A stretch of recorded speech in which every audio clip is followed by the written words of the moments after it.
not bad for a first take. Just keep in mind, these are improvs, and I felt it would be more natural if I just played what I felt for the Doors Live at the Matrix March '67 shows. Again, John Densmore being the jazz drummer that he is, very improv-y sounding, very different than the studio version, a little more busy, obviously.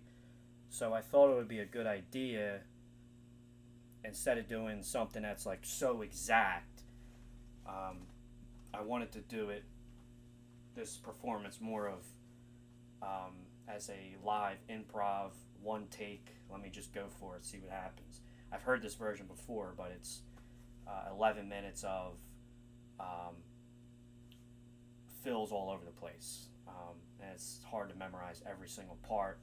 So I wanted to just kind of play what felt natural, but not to overplay or underplay. So if I underplayed, I'm sorry. If I overplayed, I'm sorry too. But I'm just kind of going with whatever felt right for the performance. Check out the description for more information. I ended up doing, I did the whole Matrix. It's a series of, I believe it's 5 shows they did in a series of like 2 or 3 days. There's 24 tracks on this. They are all recorded on different nights, and it was from, this has it as March 7th and 10th, 1967, which there were a series of, from what I found on research, 5 shows. Now I've seen some information. Again, there's some discrepancies probably with the dates and exact time. Not everything, obviously, we know is documented perfectly.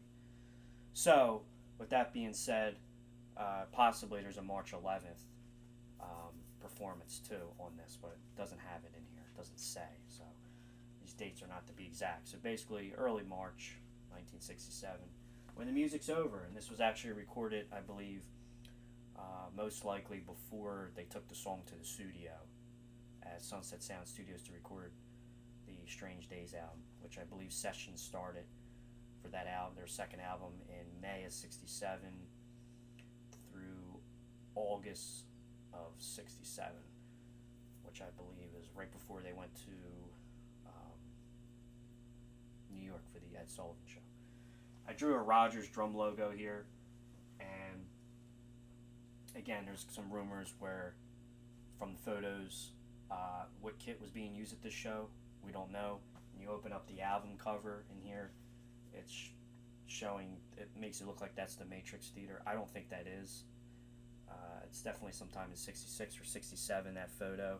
But if you look, there's pretty clearly, there's a Rogers kit, which is either a black diamond pearl or some kind of black onyx or stratus finish with 2 rack toms on the bass drum. I never realized that there's some other photos out there of that concludes John Densmore was also using Rogers drums along with Gretchen Ludwig. And I drew this just to super nerd out. There's the Rogers drum logo. You can see the R in the photos in here, so it shows that he was playing a Rogers kit. Not sure if it was at this show or not, but it's just that this is all just a theory from information I've gathered about the band and their history. There are Rogers kits that can be seen on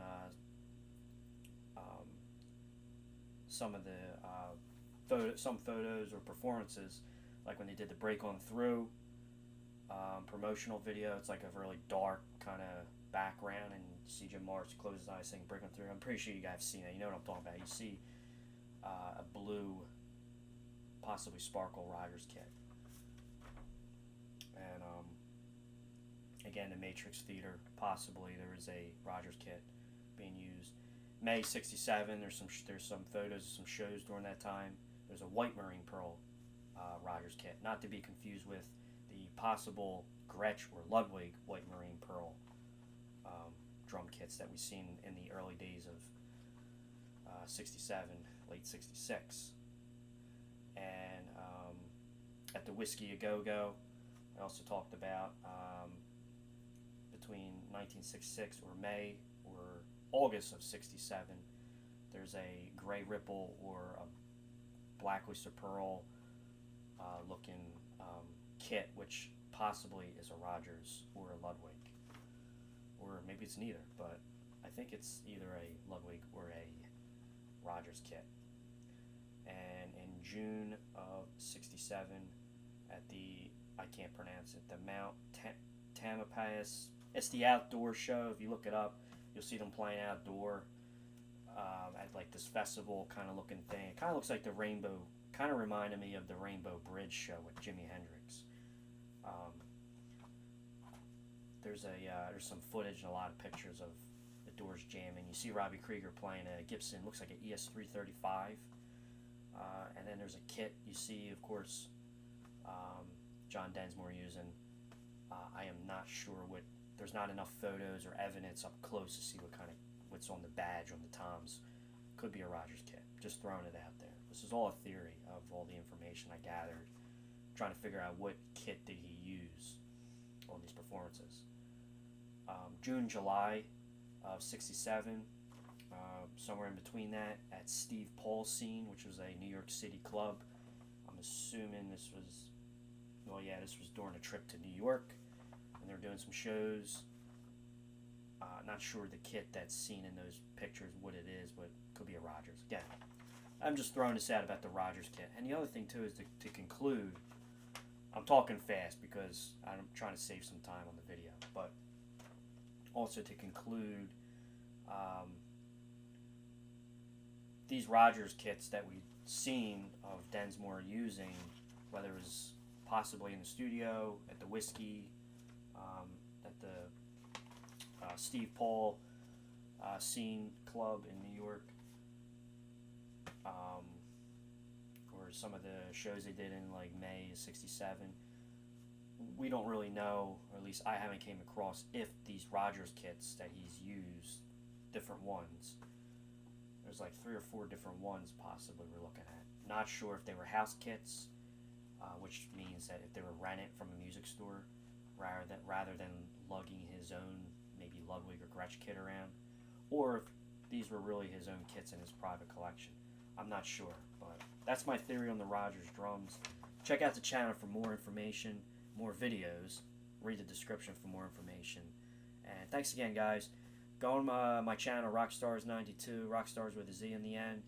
And then if you go into playlists or creative playlists, I have a list of all my projects I've been working on. Obviously, still ways to go, but thanks again.